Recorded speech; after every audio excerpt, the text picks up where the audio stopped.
আসসালামু আলাইকুম। আমি মাহবুব রহমান। আজকের ভিডিওতে আমরা দেখব হচ্ছে একটি প্রাইমারি ডোমেইনের মধ্যে কিভাবে একটি সাব ডোমেইন ক্রিয়েট করতে হয়। তো ওয়ার্ল্ড উইড আমরা অনেক হোস্টিং বা ডোমেইন প্রোভাইডার কোম্পানির সাথে পরিচিত, like Hostinger, Bluehost, NameHero, something like that. But আজকে আমি যেটার মাধ্যমে সাব ডোমেইন ক্রিয়েট করব সেই প্রোভাইডার হচ্ছে হোস্টিঙ্গার।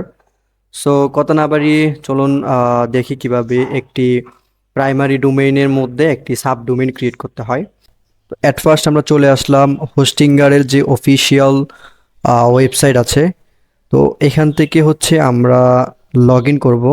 অলরেডি আমাদের একটি অ্যাকাউন্ট এখানে ক্রিয়েট করা আছে। ওকে, সো লগ ইনে ক্লিক করার সাথে সাথে আমরা আমাদের অ্যাকাউন্টের ড্যাশবোর্ডে চলে আসছি। তো এখানে আসার পর অনেকগুলো অপশন চলে আসছে। সো এখান থেকে আমরা ক্লিক করব হচ্ছে ওয়েবসাইট। ওয়েবসাইট ক্লিক করে দেওয়ার পর আমরা হচ্ছে এখানে আরেকটা ড্যাশবোর্ড দেখতে পাচ্ছি। এখানে হচ্ছে আমাদের দুটা ওয়েবসাইট শো করতেছে, প্রিমিয়াম ওয়েব হোস্টিং। তো আমি হচ্ছে আমাদের প্রথম যে ডোমেইন আছে সেই ডোমেইন থেকে একটি সাব ডোমেইন ক্রিয়েট করব। সো এটি করার জন্য আমরা অ্যাট ফার্স্ট ক্লিক করব এই ডোমেইনের থাকা ড্যাশবোর্ড অপশানে। ওকে, দেন হচ্ছে আমাদের এখানে আরও একটা ড্যাশবোর্ড ওপেন হয়েছে। তো এখান থেকে আমরা বাম পাশে অনেকগুলো অপশন দেখতে পাচ্ছি। তো এখান থেকে আমরা প্রেস করব হচ্ছে ডোমেইন অপশানে, দেন হচ্ছে সাব ডোমেইন, অ্যান্ড দেন এখানে আমাদের একটা অপশন চলে আসছে create a new sub domain. তো আমরা হচ্ছে এখানে একটা সাব ডোমেইন দিয়ে দিব। ফর এক্সাম্পল আমি একটা নাম দিব প্র্যাকটিস, যেহেতু আমি এটা প্র্যাকটিস পারপাস ক্রিয়েট করছি।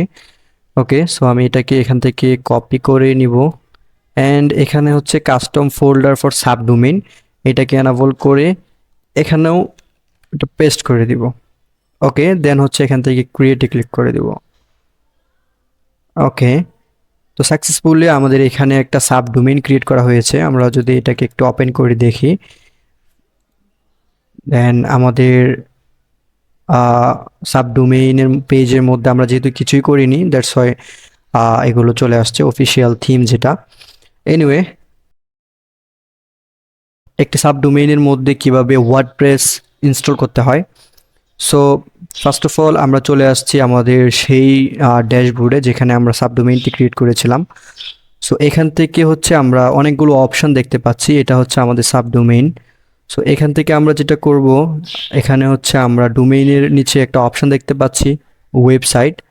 সো আমরা এখানে ওয়েবসাইটে প্রেস করব, দেন হচ্ছে এখান থেকে আমরা ক্লিক করব অটো ইনস্টলার। ওকে, সো আমরা এখানে আমাদের ওয়ার্ডপ্রেস সিএমএসটা দেখতে পাচ্ছি। সো আমরা এখান থেকে এটাকে সিলেক্ট করে দিব। সিলেক্ট করে দেওয়ার পর এখানে হচ্ছে আমাদের ওয়েবসাইট টাইটেল, এটা এখানে আমরা যে কোনো একটা দিয়ে দিব। সো এখানে হচ্ছে একটা পাসওয়ার্ডও একটা থাকবে, অ্যান্ড দেন হচ্ছে এখান থেকে আমরা অ্যাডভান্স অপশনে ক্লিক করে এখানে হচ্ছে ইনস্টল পাথ আমরা সিলেক্ট করে দিব আমাদের ক্রিয়েট করা সাবডোমেইনটি। ওকে, দেন হচ্ছে এখান থেকে ক্লিক করব আমরা নেক্সট অপশানে। ওকে, সব কিছু ঠিক আছে, আমি এখান থেকে জাস্ট ক্লিক করব ইনস্টলের মধ্যে। ওকে, তো আমাদের এখানে যে ওয়ার্ডপ্রেস ইনস্টলটা হচ্ছিল এটা কমপ্লিট হয়ে গিয়েছে।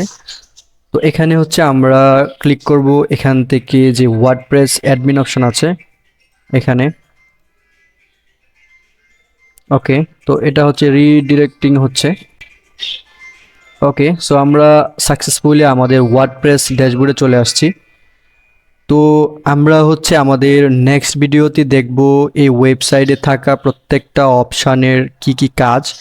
আজকের আমরা শুধু দেখলাম বেসিক কিভাবে একটি সাবডোমেইনের আন্ডারে একটি ওয়ার্ডপ্রেস ইনস্টল করতে হয়। সো আশা করছি আমরা পরবর্তী ভিডিওতে ধাপে ধাপে প্রত্যেকটা অপশান নিয়ে কথা বলবো। সো আজকের ভিডিও এই পর্যন্তই। আসসালামু আলাইকুম।